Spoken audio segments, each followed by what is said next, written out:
సైన్యానికి బోలెడన్ని వాహనాలు ఉంటాయి. ఏది నేవీకి నేవీ వెసల్స్ అక్కడ ఉన్నటువంటి ఇతర రకాలు ఉంటాయి. వాళ్ళకి ఆయిల్ సప్లై చేయాలి. ఈ ఆయిల్ నేరుగా ఆయిల్ ఏజెన్సీలు సప్లై చేయొచ్చు, కానీ చెయ్యరు. ఒకళ్ళకొకళ్ళకి పొసగదు. థర్డ్ పార్టీ నుంచి తీసుకుంటారు. ఇట్లాంటి థర్డ్ పార్టీకి వాళ్ళు టెండర్లు పిలుస్తారు.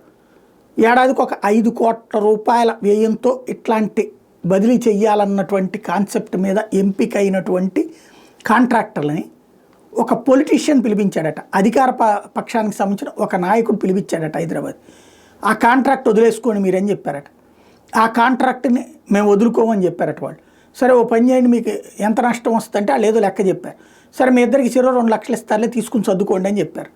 కోట్ల రూపాయల టెండర్లో 2 లక్షలు ఇస్తాను తీసుకొని పోండి అంటే ఎట్ట ఒప్పుకుంటారు? వాళ్ళు ఒప్పుకోలేదు. దాంతో వాళ్ళకి ఇవ్వాల్సినటువంటి, అంటే వాళ్ళది కాకినాడ పోర్ట్ నుంచి విశాఖకి వెళ్ళాలి వీళ్ళు ఆ వెసల్స్తో. అంటే ఏమిటవి? ఆయిల్ సరఫరాకి సంబంధించినటువంటి బోట్లతో వెళ్ళాలి. ఇప్పుడు వాళ్ళకి ఆ కాకినాడ నుంచి పోవడానికి కావాల్సినటువంటి నో అబ్జెక్షన్ సర్టిఫికేట్ ఇవ్వకుండా ఆపేస్తున్నాడు. అంటే ఏ స్థాయి దాకా కరప్షన్, ఏ స్థాయి దాకా రాజకీయ ఆధిపత్యం, చివరికి సైన్యానికి ఆయిల్ సరఫరా చేసే వాటిట్లలో కూడా దందా చేస్తున్నారు.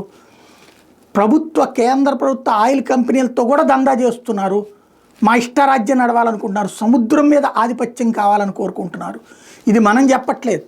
తాజాగా ఆంధ్రజ్యోతి రాసుకొచ్చింది. కాంట్రాక్ట్ వదులుకోండి, ఆ కాంట్రాక్ట్ వదులుకోండి అంటూ ఎట్లా అడ్డుపడ్డారు అన్నటువంటిది. పేరు రాసే ధైర్యం చేయలేదు. ఓవరాల్గా చూసుకుంటే ఎక్కడెక్కడికి పోతున్నాం, ఏమేం జరుగుతుందో ఆలోచించుకోవాల్సిన సందర్భం వచ్చింది.